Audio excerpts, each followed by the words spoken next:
Vote পরবর্তী হিংসায় কলকাতাতেও আক্রান্ত বিজেপি। বেলেঘাটা ট্যাংরায় তাপস রায়ের পোলিং এজেন্টকে মারধর। নিউ আলিপুরে দাঁত ভেঙেছে দেবশ্রী চৌধুরীর পোলিং এজেন্টের। সোনারপুরে খেয়াদহে মাথা ফেটেছে বিজেপির বুথ সভাপতির।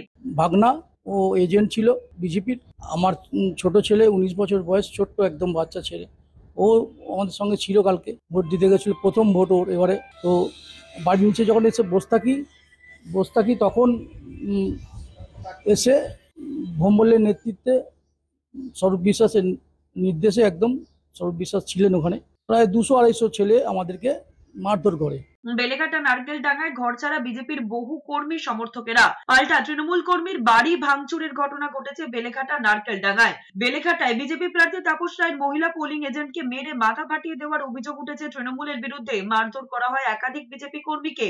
অন্যদিকে ট্যাংরাত কলকাতা উত্তরের বিজেপি প্রার্থী তাপস রায়ের পোলিং এজেন্ট রমেশ সাউয়ের মাথা ফাটিয়ে দেওয়ার অভিযোগ উঠেছে তৃণমূলের বিরুদ্ধে। বিজেপির অভিযোগ, ভোট শেষের পর বুথ থেকে বেরোতেই রমেশকে ধাপায় তুলে নিয়ে যায় তৃণমূলের লোকজন, এরপর মেরে মাথা ফাটিয়ে দেওয়া হয়। সোনারপুরেও বিজেপির বুথ সভাপতিকে মেরে মাথা ফাটিয়ে দেওয়া হয়েছে।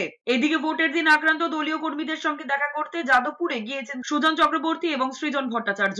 5-6টা গাড়ি বাইক নিয়ে সব এসে গেল ওইখানে।